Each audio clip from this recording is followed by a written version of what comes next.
The scent that ruined everything was the one I never created. I noticed it before anyone else did. That's the problem with being an omega who works with scent. You don't just smell things, you read them. You feel the edges, the intent, the lie beneath the top note. And this one? It felt like a signature I didn't remember signing. I stood in the center of the testing chamber, glass walls glowing faint blue under sterile lighting. A strip of scent diffusion vents running along the ceiling like a halo designed by someone who had never experienced fear. Baseline stable, I said, tapping the console. We'll release at point 3. Concentration. Behind the glass, the observers shifted. Alphas in pressed uniforms, a beta technician, and the client, tall, broad-shouldered, expensive watch, the kind of alpha who didn't just walk into a room but claimed it. Perfect test subject. I hated him already. Proceed, came Dr. Alara Quinn's voice through the speaker, smooth as chilled steel. I exhaled slowly, centering myself. The formula I'd built was supposed to soften aggression, take the sharp edge off dominance, ease the pressure that made rooms feel smaller when certain people entered them. I'd spent months calibrating it. Months of making the world more comfortable for people who never noticed the effort. Releasing now. A soft hiss whispered through the vents. For a second. Nothing. Then, the scent bloomed. Warm cedar. A touch of amber. Clean. Controlled. Perfect. The alpha client inhaled, his posture easing just a fraction. His shoulders dropped. The tension in his jaw loosened. Effective, he murmured, almost surprised. Feels quieter. I allowed myself the smallest smile. See? Not everything I make is. Then it hit me. A second scent. It slipped beneath my own like a shadow sliding under a door. Sweet, almost floral, but threaded with something metallic. Not blood. Not quite. Something colder. My smile vanished. I hadn't made that. My fingers hovered over the console. Stop the diffusion. Why? Alara asked immediately. The alpha moved. Fast. Too fast. His head snapped up. Pupils blown wide. Breath coming sharp and uneven. What the hell? He started. And then his expression twisted. Not anger. Something worse. Rage without direction. Turn it off, I said, louder now. Turn it off. The system didn't respond. Of course it didn't. The alpha lunged. Glass slammed under the force of his hand as he hit the barrier. The entire wall shuddering with a crack that spiderwebbed outward. Someone shouted. The beta technician stumbled back. And my body betrayed me. Cold flooded my veins, instinct kicking in before thought could catch up. My muscles locked. Breath hitching as something ancient and humiliating tightened around my spine. Submit. Don't provoke. Make yourself smaller. I hated it. I hated that part of me. The part the world had trained, reinforced, weaponized. The alpha turned toward me, not the observers. Me. His gaze locked on like I was the only thing in the room. Open it. He growled. No. I whispered, even as my pulse hammered in my throat. The metallic sweet scent thickened, pressing into my lungs, coating my tongue. It felt wrong. Familiar in structure, but twisted, like someone had taken my work and bent it until it snapped. Open it. He roared. The door sealed tighter, instead. Security protocols. Too late. The glass gave way, with a deafening crack. Everything shattered at once. Sound, light, control. Shards rained across the floor as the alpha forced his way through, breathing like an animal dragged out of something dark and starved. I stepped back. Another step. My heel caught on something. Equipment, debris I didn't know, and suddenly the distance between us wasn't enough. He reached for me, and then someone slammed into him from the side. The impact was brutal, precise. They hit the ground hard, the alpha snarling, but the other man moved faster, pinning, controlling, locking him down with a kind of efficiency that didn't look like anger. It looked like discipline. Sedate him, a voice said. Low and steady, not loud, not panicked, just absolute. I forced myself to breathe. The metallic scent was fading now, thinning out, leaving behind the ghost of something I recognized too well. My own formula, but not. Hands grabbed the alpha. A needle flashed. The struggle weakened, then stilled. Silence crashed down over the room. I stayed where I was, chest rising too fast, fingers trembling just enough that I curled them into my palms to hide it. Ray. I looked up. Dr. Alara stood on the other side of the broken glass, perfectly composed, not a strand of her dark hair out of place. Are you injured? No, I said automatically. My voice sounded wrong, too thin. Her eyes studied me for a second too long. Then she gestured, "Come with me." The hallway outside the testing chamber felt colder than usual. Or maybe that was just me. I walked beside her in silence. The hum of the facility louder now that everything else had gone quiet. My skin still buzzed, like the scent had seeped into me instead of the air. We stopped in a smaller operations room. Screens lined the walls. Data scrolled, and in the center, my name. I frowned. What is this? Alara didn't answer immediately. She tapped the console, bringing up a file, a formula. I leaned closer, and my stomach dropped. The structure was mine. The layering, the bass notes, the modulation pattern, all mine. But altered, corrupted, that's not. I started. It was released under your ID, she said calmly. The words landed like a blow. No, I said, sharper now. That's not possible. I didn't authorize. The system logs say otherwise. I stared at the screen, at my work, at something wearing my signature, like a mask. That scent, I said slowly. It wasn't just amplified aggression. No. What was it? Alara met my eyes. Destabilization. A pause. Designed. Something cold settled in my chest. Someone had taken my formula and turned it into a weapon. Using my name, using me. The door behind us opened. I didn't turn right away. I already knew. You can feel certain people before you see them. Pressure. Control. Not overwhelming.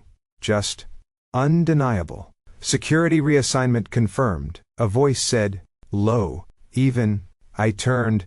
He stood in the doorway like he'd always been there. Tall, broad-shouldered, dressed in dark tactical fabric that fit too well to be standard issue.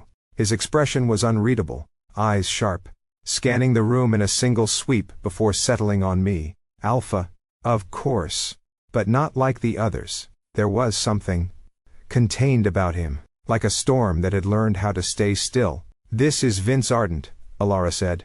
He'll be your personal security from now on. Great. Exactly what I needed. Another leash. I crossed my arms.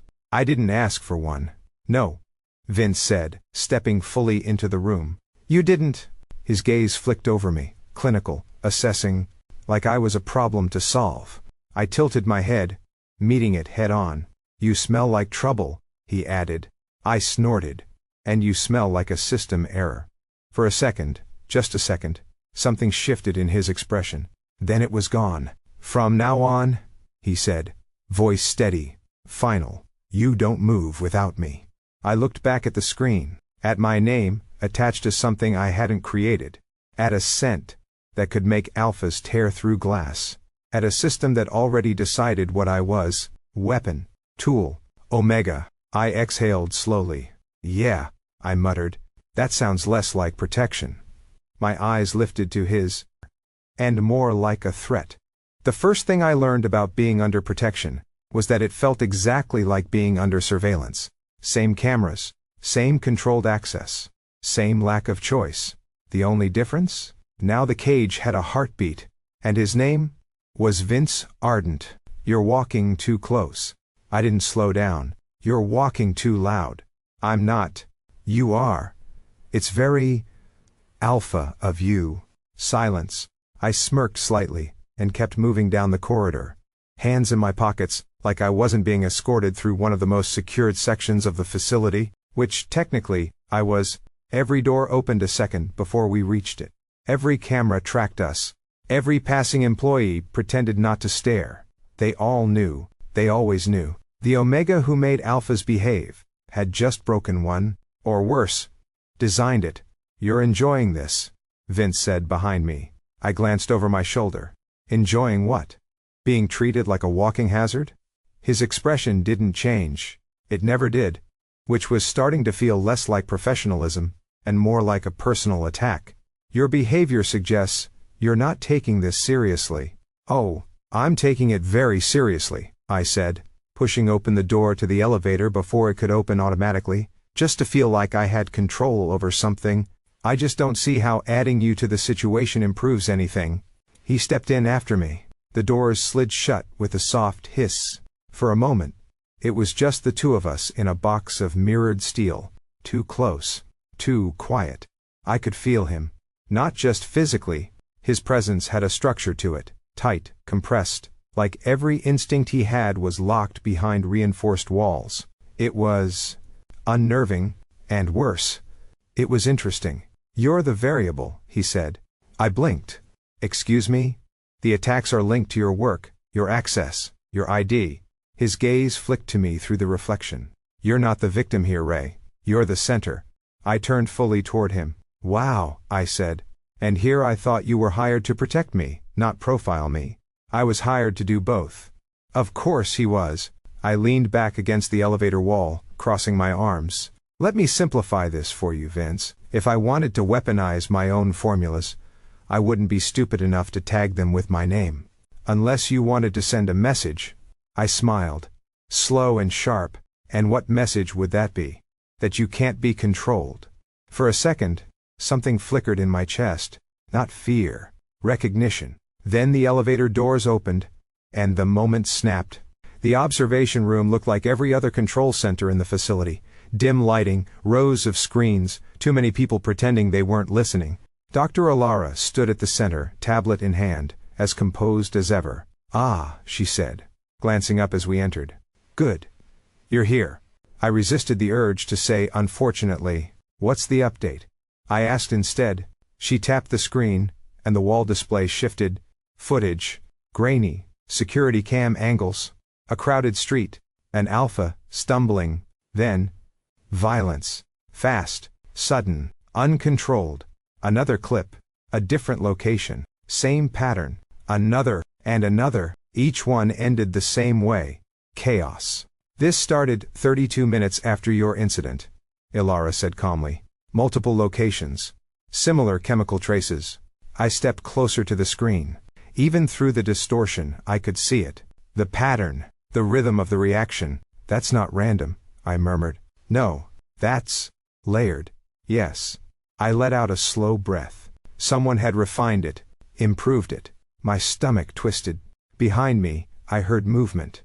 Ray. I turned. Cade stood near the back of the room, half hidden behind one of the consoles like he was trying to blend into the furniture. Typical. He gave me a weak smile. Hey. I echoed, raising an eyebrow. That's what you're going with? He rubbed the back of his neck, eyes darting briefly to Vince before snapping away. It's been a day. That's one way to put it. Cade had always been bad at eye contact, but this was different. This was avoidance. Did you see the logs? I asked. He hesitated. Too long. Some of them. Some? They're restricted now. Convenient. Alara didn't even look up from her tablet. Security protocol. We can't risk further contamination. I laughed under my breath. Right. Because the system has been doing such a great job of preventing that. Vince shifted beside me. Not a step forward. Not a move to intervene. Just there. Watching. Always watching. I glanced at him. You don't say much, do you? I say what's necessary. Comforting. Efficiency is not designed to comfort. Yeah, I muttered. I'm starting to notice. On the screen, another clip played. This time, the camera caught something different. Not just the reaction. The trigger. A small device. Attached to a ventilation unit. Releasing something invisible. My chest tightened. That's distribution. I said quietly. Alara nodded. Localized, but effective. I stepped closer, narrowing my eyes. The release pattern. The timing, the composition, it clicked. Not a copy, not a random mutation, a modification of something that already existed, something I knew, something I made. This isn't someone experimenting, I said slowly. No, Alara agreed. This is someone who knows exactly what they're doing. Yes. I turned to her. And they have access. A beat of silence. Cade looked down. Vince didn't move. Alara finally met my gaze. Her expression didn't change. Access, she repeated, is a broad concept. Not that broad. I looked back at the screen, at the chaos, at the pattern, at my work, twisted into something that made people lose control. My name on something that didn't belong to me. My breath came out slower this time. Colder. This wasn't an accident. Not a leak. Not a rogue user. This was structured. Designed. Allowed. I felt Vince's gaze shift slightly, like he was picking up on the change. Good. He should. Because I wasn't scared anymore. I was angry. And underneath that, something sharper. They're not stealing my formulas, I said quietly. Alara didn't respond. Cade didn't look up. Vince watched me. I lifted my eyes to the screen one last time. They're rewriting them. A pause. Then, softer. And they're doing it from inside. The room felt smaller. The air, heavier. Like something invisible had already been released, and we were just waiting to see who would break first. I exhaled slowly. Yeah, this wasn't random. This wasn't chaos. This was a system, and it had already decided what I was supposed to become. Night always made the city quieter. Not safer, just quieter. The transport unit hummed softly beneath me. The vibration steady, controlled, like everything else in this system. Reinforced walls, filtered air, security-coded locks, a moving box, designed to make you feel like you were going somewhere, when really, you were just being contained more efficiently. I leaned my head back against the seat and closed my eyes for a second. Bad idea. Because the moment I did, the memory came back. The scent, that metallic sweetness, wrong. Too familiar. You're thinking too loud. I opened one eye. Vince sat across from me, one arm braced against the side of the transport, posture loose in a way that wasn't relaxed. It was ready, always ready. Is that part of your job? I muttered, monitoring my thoughts now? No, he said evenly. Just the way your breathing changes when you're about to argue. I huffed. Maybe I just enjoy arguing.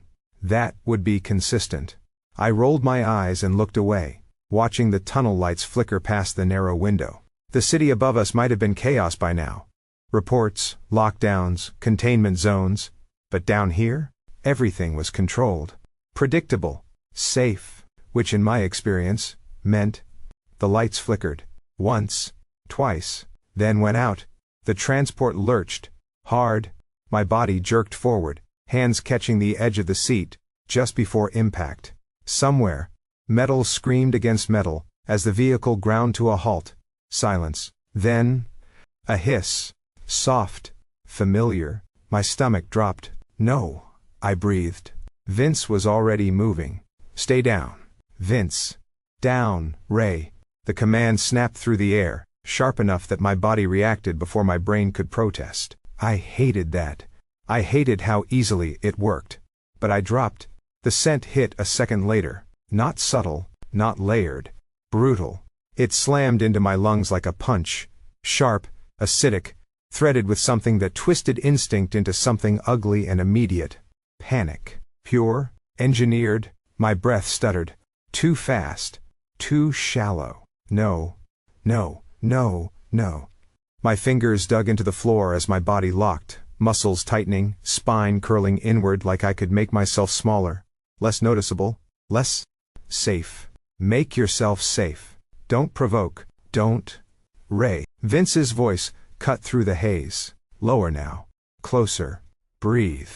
I couldn't. The scent wrapped around me, thick and suffocating, pulling every instinct I had to the surface and twisting it. Run. Hide. Submit. My chest burned. I can't. My voice broke. I can't. Yes, you can. Something grabbed my arm. Firm. Steady. Grounding. Look at me. I forced my eyes open. He was there. Closer than before. Too close. His grip tightened, just enough to anchor me. In. I dragged in a breath.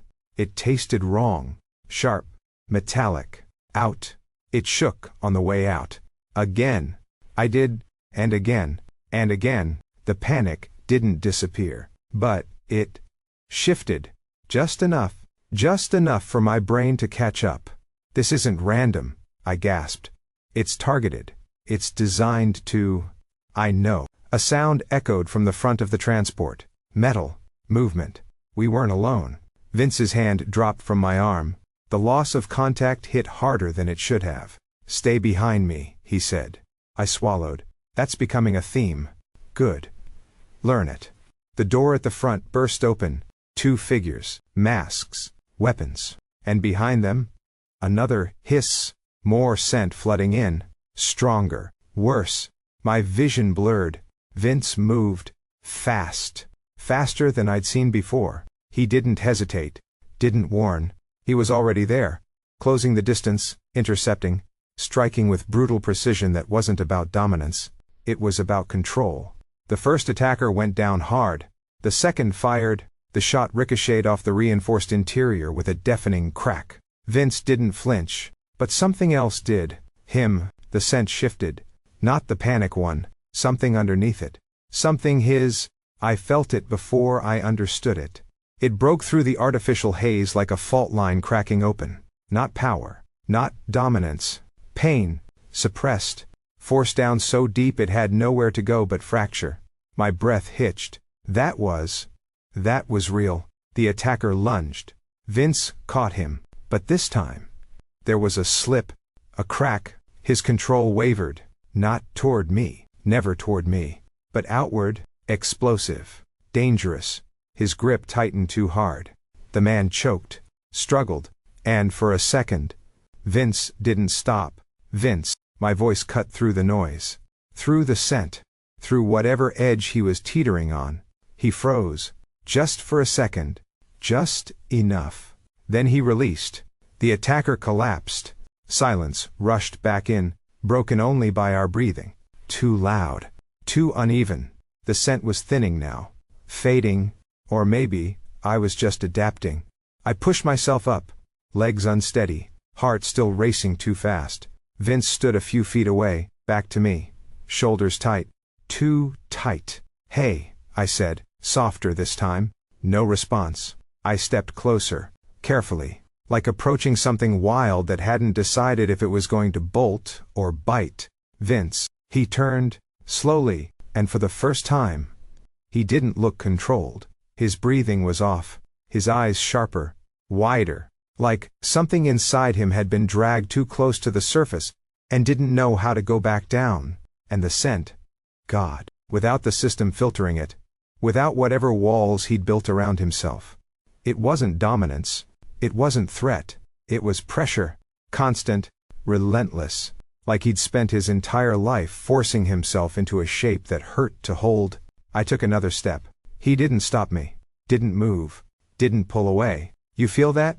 I asked quietly. His jaw tightened. Don't what? Don't analyze it. I almost laughed. Bit late for that. His eyes flicked to mine. And there it was again. That crack. That moment where he wasn't the perfect controlled alpha the system had built. He was just someone holding himself together. Barely. You're not what they made you, I said. The words came out softer than I expected. Not an accusation. Not a challenge. Just truth. Silence stretched between us. Heavy. Close. Too close. His gaze didn't leave mine. Neither are you, he said. And something in my chest shifted. Not fear. Not panic. Something quieter. Something dangerous in a completely different way. Trust. The kind that didn't come from instinct, but choice. Behind us, alarms finally started to scream. Too late. Always too late. I exhaled slowly. Yeah. This wasn't just an attack. This was a message. And whoever was behind it, they knew exactly what they were doing. Because they hadn't just tried to break us. They'd shown us what we were without the system holding us in place. And that was a lot more terrifying than anything they could manufacture. The lab didn't feel like mine anymore. It smelled the same. Clean solvents, polished glass, the faint trace of layered compounds resting in controlled suspension. But something underneath had shifted. Or maybe I had. Either way, the place felt wrong. Like a room where someone had moved all the furniture just a few inches off. Enough that your body noticed before your eyes did. You shouldn't be here alone. I didn't turn. Good thing I'm not. I said dryly, scrolling through the terminal. You're hovering. I'm monitoring. Same thing. Different branding. Behind me, Vince didn't respond. Of course he didn't. But I could feel him. Standing just close enough to intervene, just far enough to pretend he wasn't listening to everything I was doing. I focused on the screen. Access logs. Timestamps. Formula revisions. At first glance, everything looked normal. That was the problem. Too normal. They cleaned it, I muttered. What? They didn't just remove entries. They restructured the logs. I tapped the display, pulling up a deeper layer. See this? The timestamps are intact, but the sequence isn't. Vince stepped closer. I didn't look at him. If I did, I might notice that scent again. The real one, the one from the tunnel. And I didn't have time for that. Explain. Imagine rewriting a conversation without changing the words. I said, you keep the sentences, but rearrange them so the meaning shifts. He was quiet for a second. Someone changed your work. Not just changed it. I exhaled slowly. They're editing me. That metallic taste crept back into my mouth. Phantom-like. I pushed it down. Focus. Pull the archive layer, I said. I don't have access. I do, or I used to. I scanned my ID. The system hesitated. For half a second, I thought it would reject me. Then, access granted. Still useful, I murmured. The archive opened.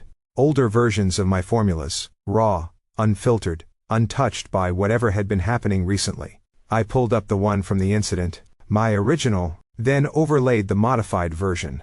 And there it was. Subtle, precise, terrifying. They didn't build something new, I said quietly. They took what I made and pushed it. How? They amplified the instability point. I zoomed in, fingers moving faster now. Here, this layer was meant to soften aggression. They inverted the modulation and added a trigger response. Trigger? Specific emotional thresholds. I swallowed. Fear, stress, dominance, pressure. So they weaponized reaction. I nodded. They turned response into escalation. Silence stretched between us. Heavy. Then, Ray. I froze. Cade. I turned. He stood near the doorway, like he wasn't sure if he should be inside or not. His hands were shoved into his pockets, shoulders slightly hunched, like he was trying to make himself smaller. Nothing new, except he wouldn't meet my eyes. Cade, I said slowly. You look like you're about to confess to something. He huffed out a weak laugh. That's dramatic. That's accurate. He glanced at Vince, then away, always away. What are you doing here? I asked. Checking on you, liar. Wow. Okay. You hate confrontation, I said, stepping toward him. You avoid eye contact when you're stressed, and right now, you're practically staring at the floor. So let's skip the part where you pretend everything's fine. Cade's jaw tightened. He stopped. Restarted. Things are complicated. Yeah, I said flatly. They usually are when someone's messing with my formulas from inside the system. That hit. He flinched. Small, but enough. Vince shifted slightly behind me. Closer. Watching. Always watching. I took another step. Cade. He looked up. Finally. And there it was. Fear. Not of me. Of what I was going to say next. You knew, I said. It wasn't a question. Silence. Cade. I didn't. His voice cracked. He swallowed. I didn't start it. The words dropped like a weight in the room. Vince didn't move. Didn't interrupt. Just waited. You didn't start. What? I asked quietly. Cade ran a hand through his hair, pacing once, like he was trying to outwalk the moment. They were already in the system, he said. The modifications, the access points. It was already happening. And you just joined in? His eyes snapped to mine. You think I had a choice? Yeah, I said. It's called not betraying me. His expression twisted. You think this is about you? I blinked. That's usually how betrayal works, Cade. No, he said sharply. This is about all of us. He gestured around the lab. The system. The roles. The way we're built to fit into something we didn't choose. I crossed my arms. And your solution, was to help someone weaponize my work? To change it, he shot back. To push it far enough that it breaks the system. My breath stilled. That sounded familiar. Too familiar. You think causing chaos is going to fix anything? I think nothing else will. Silence. Tight. Uncomfortable. Real. You're not the only one who's tired, Ray. Cade said, quieter now. You just found a way to survive inside it. Some of us. His voice faltered. Some of us can't. For a second. Just a second. I saw it. Not the betrayal. The desperation behind it. And that made it worse. Who are you working with? I asked. Cade shook his head. I can't. The door slammed open. Hard. Too hard. Security flooded in. Not facility staff. Not standard guards. These were different. Heavier. Faster. Decisive. Cade froze. His eyes went wide. They found me. He whispered. Who? I demanded. But it didn't matter. They were already moving. Two of them grabbed him, wrenching his arms back before he could react. Cade. I stepped forward. Vince's hand caught my arm. Firm. Unyielding. Don't. They're taking him. Yes. I need answers. And you'll get them. Not like this. Cade struggled. Not hard. Not enough. Like he already knew it was pointless. Ray. He started, then stopped. His gaze flicked past me. To Vince. To the guards. To something I couldn't see. You don't understand. He said. Quieter now. I'm not the one you should be worried about. My stomach dropped. What does that mean? He smiled. Not relieved. Not scared. Something worse. Resigned. I'm just the leak, he said. And leaks? His eyes met mine. They mean something bigger is already broken. They dragged him out. Just like that. Gone. The door slammed shut behind them. Silence rushed back in. Too fast. Too heavy. I stood there, staring at the empty space where he'd been. My chest felt tight. Not panic. Not fear. Something colder. He's not the source. I said slowly. No. Vince agreed behind me. I looked back at the screen. At my formulas. At the changes. At the precision. This isn't random. I murmured. No. This isn't rebellion. No. I turned, met Vince's eyes. This is controlled. A beat, then softer. Designed. The lab felt colder now. Like it had never belonged to me at all. Like I'd just finally noticed. And somewhere inside the system, something was already moving pieces into place. And I was one of them. Night inside the facility didn't mean darkness. It meant quiet. The kind that pressed against your ears until your own breathing sounded too loud, too exposed. Like even that could be recorded, analyzed, filed away. The isolated room wasn't part of the main lab. No cameras I could see. No observation glass. Just a narrow bed, a metal table, and a ventilation system that hummed low enough to be almost comforting. Almost. You're staring at it like it's going to confess, Vince said from behind me. I didn't look up from the screen. It might. It's a formula.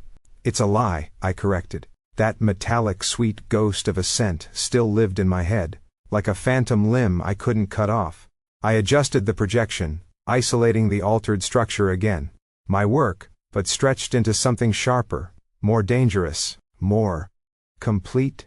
That was the part I couldn't stop thinking about. Not broken, not corrupted. Completed. Say that again, Vince said. I blinked.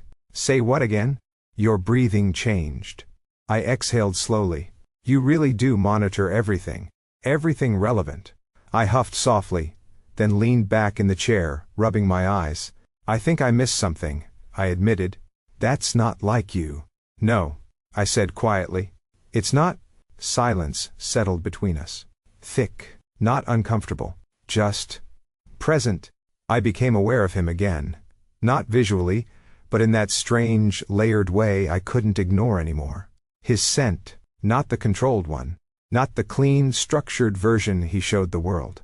Something underneath it, held down, compressed, waiting. I frowned. That doesn't make sense. What doesn't? The inversion point, I said, turning back to the screen. It's not just amplifying reactions, it's rerouting them. Explain. I hesitated. Because I wasn't sure I wanted to say it out loud. It's not creating aggression, I said slowly. It's removing the suppression. A pause. So, whatever's underneath, Vince said, comes through, I finished. The words hung in the air, heavy, real. I stared at the formula, again, at the structure, at the missing piece, and before I could stop myself, I adjusted it, just slightly. A correction, a balance shift, a restoration. The system hummed softly as it processed the change. You're running it? Vince asked. Just a micro-release, I said. Nothing dangerous. Famous last words. The vent above us whispered, soft, barely there. And then, it changed. The air, the space, the weight of the room. I felt it immediately. Not as pressure, but as absence. Like something that had always been there. Wasn't anymore. No edge, no pull, no instinct curling at the base of my spine telling me to be smaller, quieter, safer. I inhaled. Slow, steady, free. What? Vince's voice cut in, rougher than before. What did you do to me? I turned, and froze. He looked different, not physically, nothing obvious. But the tension that always lived in his shoulders, in his jaw, in the way he held himself like a weapon, it was gone, not weakened, gone. His breathing was uneven, not controlled, not measured, real. I didn't do anything, I said quietly. His eyes snapped to mine, sharp, but not cold. Then why does it feel like... He stopped. Like what? He didn't finish. I did. Like something let go? Silence. His gaze didn't waver. That's not normal, he said. No, I agreed. It should be. That made something in my chest tighten. I stepped closer. Carefully, like earlier. Only this time, it wasn't fear guiding me. It was curiosity. Dangerous. Tell me what you feel, I said. He exhaled slowly, like the act itself was unfamiliar. Nothing's pushing, he said. Pushing? The constant pressure, his brow furrowed slightly. To hold it. To keep it in place. I tilted my head. Keep what in place? His jaw tightened again, but this time, it wasn't automatic. It was a choice. Myself. The word landed heavier than anything else he'd said so far. I swallowed. How long? I asked. His eyes flicked away for a second, then back. Always. Something in me twisted. Because I understood that, more than I wanted to. You're not supposed to feel like this, he added. No, I said softly. You're not supposed to not feel like this. A small shift. Closer. The distance between us felt different now. Not charged with hierarchy. Not dictated by instinct. Just two people standing too close in a quiet room. Dangerous, for entirely different reasons. This isn't control, I said. It's absence. Of what? I turned back to the screen. To the formula. To the missing piece that suddenly wasn't missing anymore. Of the system. The realization hit like a slow wave. Not sharp. Not sudden. I'd been looking at it wrong. This whole time. It doesn't create anything. I whispered. What? It removes something. I stepped closer to the projection. Heart starting to beat faster again. But not from fear. From something else. Understanding. They didn't weaponize my formula, I said. They uncovered what it was actually capable of. And what's that? I turned back to him. To erase the hierarchy. The words hung between us. Too big. Too dangerous. Too real. If this gets out. I started. My voice caught. Because I could already see it. The collapse. The chaos. The freedom. All tangled together. Everything ends. Silence. Vince didn't move. Didn't react the way I expected. No resistance. No denial. Just a quiet, steady look. And then, maybe it should. My breath stilled. The room felt smaller again. Not because of pressure, but because of proximity. Because suddenly, the world outside that door, the system, the structure, the roles we'd both been forced into, felt fragile. Like something that could actually break. And for the first time, I wasn't sure if that terrified me. Or if I wanted to see what happened when it did. They didn't knock. Of course they didn't. The door to the isolated room slid open with a clean mechanical hiss, and just like that, the quiet we'd built, fragile, dangerous, ours, was gone. Vince stepped back immediately. Not far, just enough. The space between us snapped into something formal again. Controlled. I hated how fast it happened. "Ray Vale," a voice said. Not loud, not aggressive. Worse. Official. I turned. 3 figures stood in the doorway. 2 in full security armor, 1 in a pressed uniform I recognized instantly. Commander Hale. Alpha. Authority. The kind of presence that didn't need to raise its voice to make people listen. "We need to talk," he said. "No," I replied. Hale didn't react. "They never did." "You misunderstand," he said calmly. "This isn't a request." "Funny," I said. It sounded like one. Vince didn't move. Didn't speak. But I felt it. That shift again. The one from the tunnel. The one from the moment the scent had stripped something away. Except now, it was trying to go back. Locking down. Sealing. I glanced at him. His posture was perfect again. Too perfect. "Security protocol has escalated," Hale continued. "Your involvement in the recent incidents has been reclassified." "As what?" I asked. He held my gaze. "A threat." The word didn't surprise me. That was the worst part. "What kind?" I said. "The kind that destabilizes the system." I almost laughed. "Yeah," I said quietly. "That tracks." "Ray," Alara's voice cut in smoothly, as she stepped past Hale into the room. "We need to move you to a controlled environment." "More controlled than this?" I gestured around. "Impressive. This is no longer sufficient. Or convenient," I muttered. Her eyes flicked to me. Sharp. Observant. Calculating. Always calculating. "You've seen what your work can do," she said. "You understand the implications." "I understand that someone's been modifying it without my consent. And yet," Hale said, "the result remains the same." I exhaled slowly. "Which is?" "You are the source." Silence. Heavy. Final. "No," I said. Not loud. Not dramatic. Just, "No. You're wrong." Hale didn't argue. Didn't need to. The system didn't debate. It classified. Behind me. Vince shifted. Just a fraction. But enough. "Eliminate variables," Hale continued. "Control the source. Restore stability." I turned my head slightly. Not enough to fully face him. Just enough to know he was still there. Still listening. Still deciding. "Vince," Hale said. That got my attention. "Your directive has been updated." Of course it had. I felt something cold settle in my chest. "Transfer custody," Hale continued. "Effective immediately." There it was. The moment. Clean. Simple.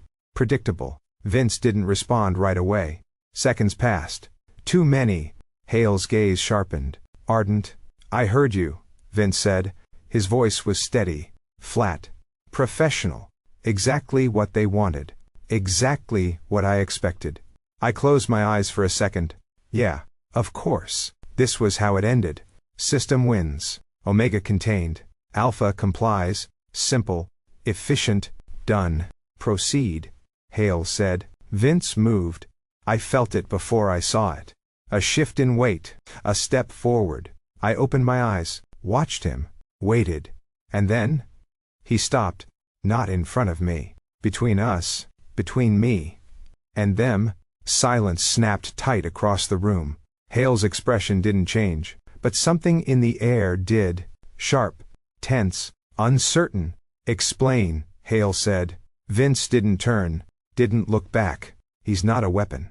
The words landed like a fracture. Small. But irreversible.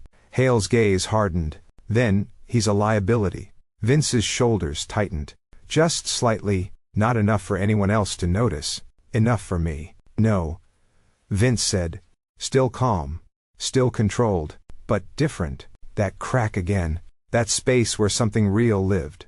"He's neither." Silence. Longer this time. More dangerous. "You're stepping outside your directive," Hale said. Yes. No hesitation. No apology. Just, yes. I felt my breath catch. Not from fear. From something sharper. Something that felt like the ground shifting under everything I thought I understood. "Clarify your position," Hale said. Vince turned his head slightly. Just enough that I could see his profile. Sharp, still, but not empty. I'm protecting him, he said. Hale's gaze flicked to me, then back to Vince. From what? A pause. Then, from you? The room went still. Completely. Alara didn't move, didn't speak. But I saw it. That flicker in her eyes. Interest, not surprise. Interest. Like this was data. Like Vince was now part of the experiment. You understand the consequences, Hale said. Yes. You'll be classified alongside him. I understand. You'll lose your position. Yes. You'll be treated as hostile. A beat. Then? Yes. Each answer landed harder than the last, not louder, not dramatic, just certain, final. Hale studied him, long, measured, then noted. A small gesture. The guards shifted, not forward, back, just enough. Space. A decision made. Containment protocol will proceed, Hale said calmly. With or without your cooperation. I know, Vince replied. Another pause, then Hale turned. Alara lingered a second longer. Her gaze moved between us. Assessing, calculating, then she smiled. Slight, controlled, interesting, she murmured, and followed him out. The door closed. The silence that followed was different. Not forced, not monitored, just real. I exhaled slowly. You realize, I said, that was a terrible career move. Vince didn't answer immediately. He was still facing the door, still watching, still calculating. Then, they were going to take you anyway. Yeah, I said. That's kind of their thing. He turned, finally, and there it was again. That absence. That space where the system didn't quite reach. I know, he said. Our eyes met. No hierarchy. No pressure. No role. Just choice. And now? I asked. A pause. Then. Now, Vince said. We stop them. Something in my chest shifted. Not fear. Not doubt. Something sharper. Something dangerous. Hope. I let out a quiet breath. Congratulations, I said. His brow lifted slightly. You're officially a problem. A faint, almost invisible shift at the corner of his mouth. Good, he said. And just like that, the system had lost one of its own, and gained an enemy. I knew they'd take me. Not because Vince failed, but because the system doesn't fail. It adapts. It happened fast. Too fast to fight. One moment, we were moving through the control corridors. Silent, focused. Not quite running but not walking either. And the next, the lights cut. Again. Of course they did. Ray. Something slammed into me from behind. Hard. The air punched out of my lungs as I hit the ground. Metal cold against my cheek, hands forced back before I could react. Restraints. Efficient. Familiar. Vince. A struggle. Close. Too close. A sharp impact. Then, nothing. Containment secured. A voice said, not Vince. Never Vince. I twisted, trying to see, but something pressed into the back of my neck. Cold. Sharp. And then, darkness. When I came to, the first thing I noticed was the smell, not panic, not aggression. Sterile. Controlled. Filtered. The absence of everything that made a room feel alive. My eyes opened slowly. Different ceiling. Different lights. Different cage. I pushed myself up, wrists aching, the faint imprint of restraint still lingering on my skin. Welcome back, Ray. I didn't need to look.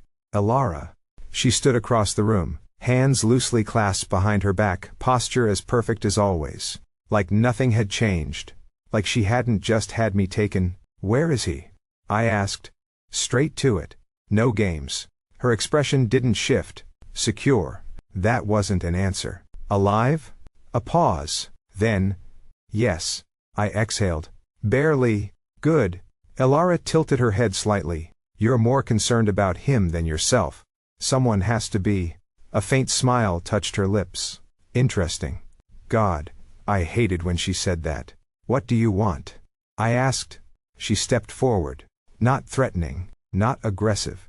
Just inevitable. To finish what you started. I laughed. Short, sharp.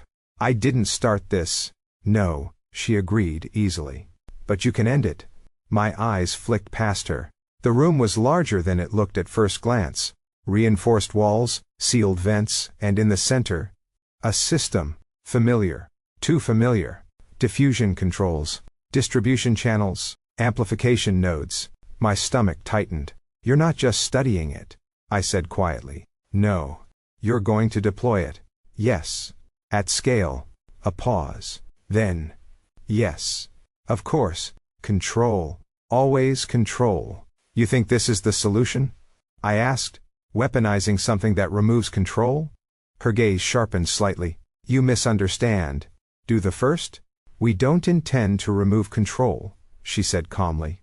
We intend to own it. The words landed colder than anything else she'd said so far. If we control the release, the dosage, the timing, she continued, we decide when the system loosens, and when it tightens again. My chest felt tight, not fear. Recognition. You're not breaking the system, I said. No. You're reinforcing it. Her smile widened slightly. Exactly. I looked at the system again, at the interface, at my work, at what it could become, and suddenly, it all made sense. Kate, the modifications, the precision. This wasn't chaos. This was testing, refinement, preparation. You've been building this for a while, I said. Yes.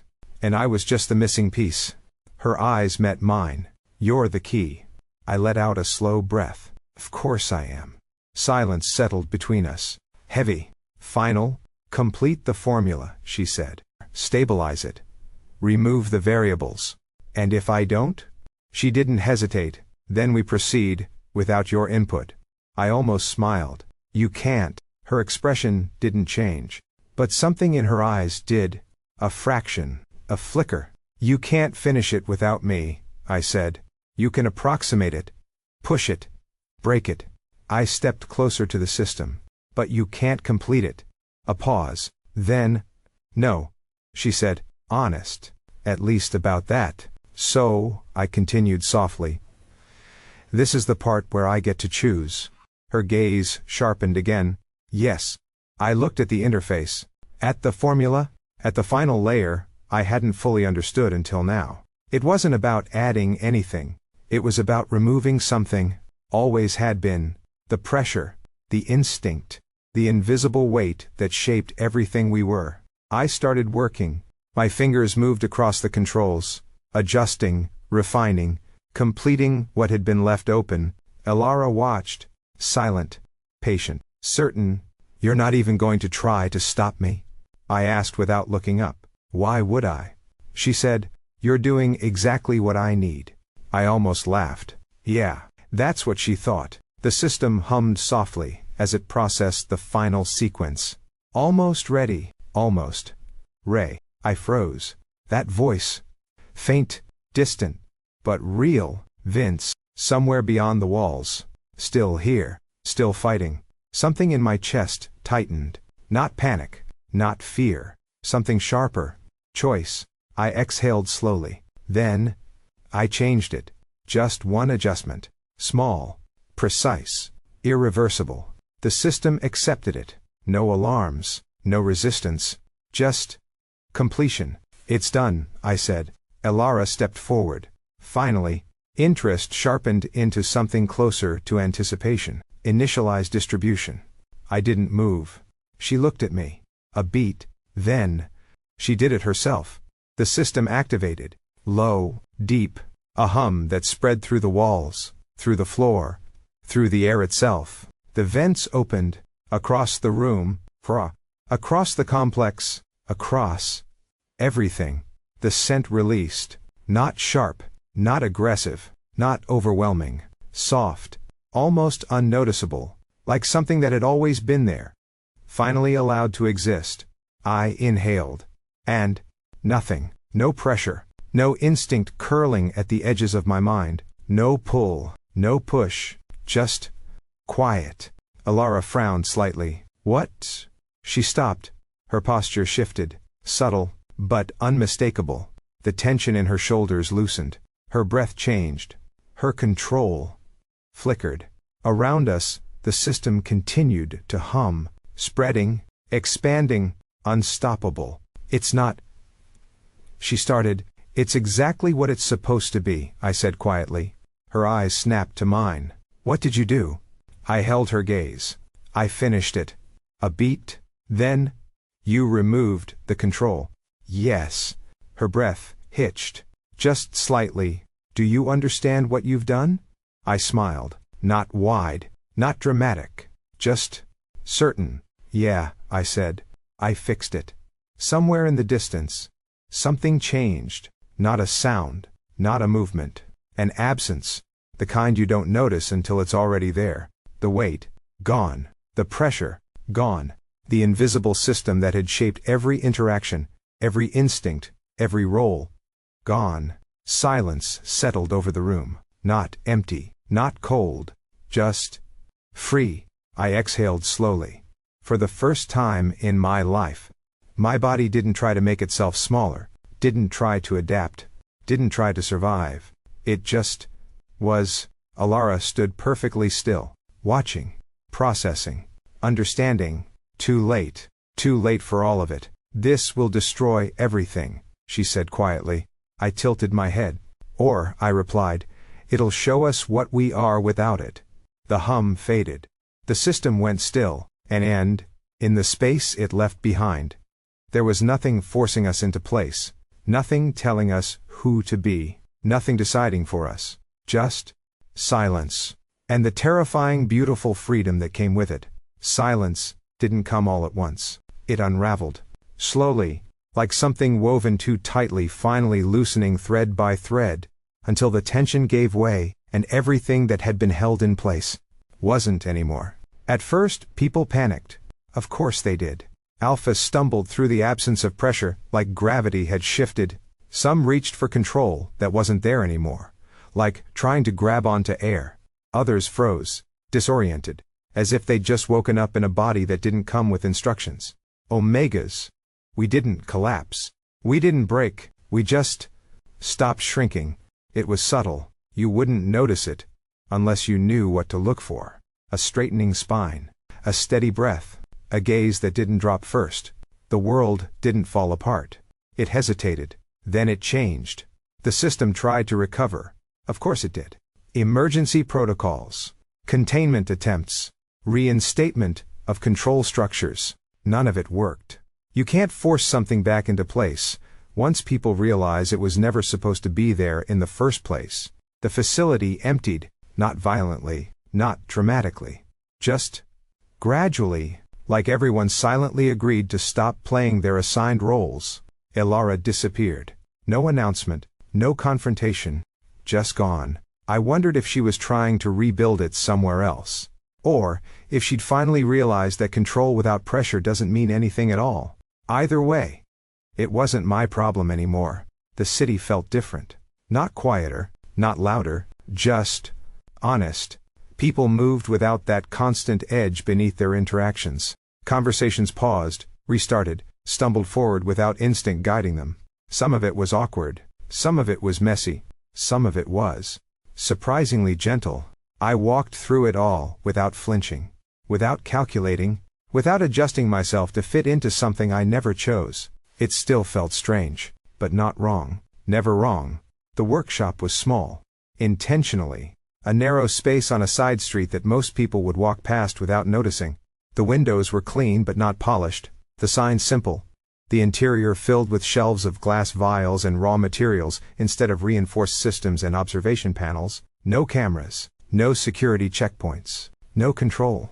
Just choice. I stood behind the work table, adjusting a blend, letting the notes settle naturally instead of forcing them into structure. It felt different, not less precise, just less constrained. The door chimed softly. I didn't look up immediately. Give me a second, I said, finishing the adjustment. No response. That was my first clue. I set the vial down, turned, and there he was. Vince, not in uniform, not in tactical gear, just clothes, simple, unstructured, like he didn't have to prove anything anymore. For a second, We just looked at each other. No pressure. No instinct pulling at the edges of the moment. No roles. Just us. You found it, I said. His gaze moved briefly around the space, then back to me. Wasn't hard. I didn't exactly advertise. You didn't need to. I huffed softly. Yeah, that tracked. He stepped inside. The door closed behind him with a quiet click. Still no tension. Still no shift. Still nothing forcing either of us into anything. It was almost unsettling. Almost, what are we now? He asked. Simple question. Impossible answer.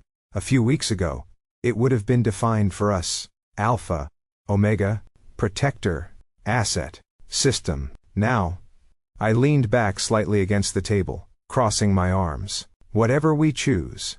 The words settled between us. Not heavy, not sharp. Just true. He held my gaze, and for the first time, there was nothing behind it that didn't belong to him. No pressure, no control, no suppression. Just choice. Good, he said quietly. A pause. Then he took another step forward. Not calculated, not strategic. Just decided. I watched him, didn't move away. Didn't need to. Are you staying? I asked. A small shift at the corner of his mouth. Not quite a smile. Something real. If you'll have me? I glanced around the workshop. At the glass, the scents. The space I'd built from nothing but my own decisions. Then back at him. No orders, I said. Good. No system. Better. No control. A beat. Then. Wouldn't want it. I exhaled slowly. Something in my chest loosened. Not like before. Not like something being removed. Like something finally settling into place. Then yeah, I said, you can stay. Silence. Soft. Easy. Real. I turned back to the table, picking up another vial, letting the scent rise naturally, without forcing it into anything it didn't want to be. Behind me, I heard him move. Closer. Not because he had to, because he wanted to, and for the first time, that was enough. I smiled faintly, adjusting the blend.